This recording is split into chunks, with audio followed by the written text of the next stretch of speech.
یزید بن معاویہ ابو خالد اموی وہ بد نصیب شخص ہے جس کی پیشانی پر اہل بیت کرام علیہم الرضوان کے بے گناہ قتل کا سیاہ داغ ہے، اور جس پر ہر قرن میں دنیائے اسلام ملامت کرتی رہی ہے، اور قیامت تک اس کا نام تحقیر کے ساتھ لیا جائے گا۔ یہ بد باطن، سیاہ دل، ننگے خاندان 25 سن ہجری میں میرے معاویہ کے گھر میسون بنت بہدل کلبیہ کے پیٹ سے پیدا ہوا۔ نہایت موٹا، بدنما، کثیر الشعر، بد خلق، تند خو، فاسق فاجر، شرابی، بدکار، ظالم، بے ادب، گستاخ تھا۔ اس کی شرارتیں اور بہبودگیاں ایسی ہیں جن سے بدمعاشوں کو بھی شرم آئے۔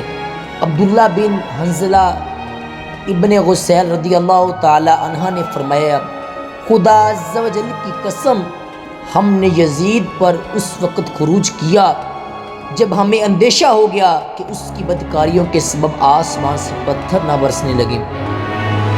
محرمات کے ساتھ نکاح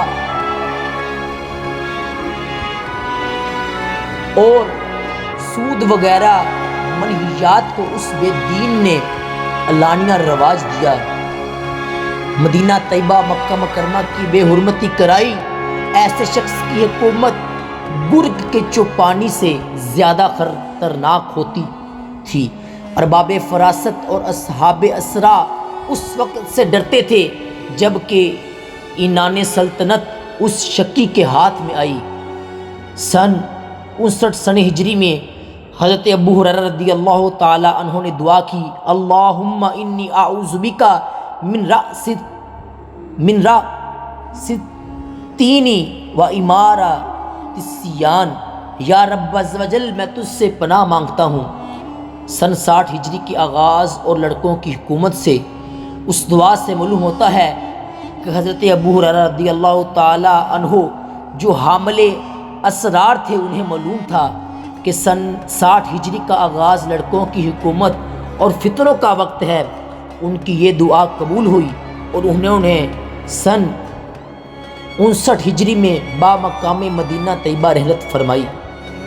روزانی نے اپنی مسند میں حضرت ابو درداء صحابی رضی اللہ تعالی عنہ سے ایک حدیث روایت کی ہے جس کا مضمون یہ ہے کہ میں نے حضور اقدس نبی اکرم شافی محشر صلی اللہ علیہ وآلہ وسلم سے سنا ہے کہ حضور صلی اللہ علیہ وآلہ وسلم نے فرمایا کہ میری سنت کا پہلا بدلنے والا بنی امیہ کا ایک شخص ہوگا جس کا نام یزید ہوگا۔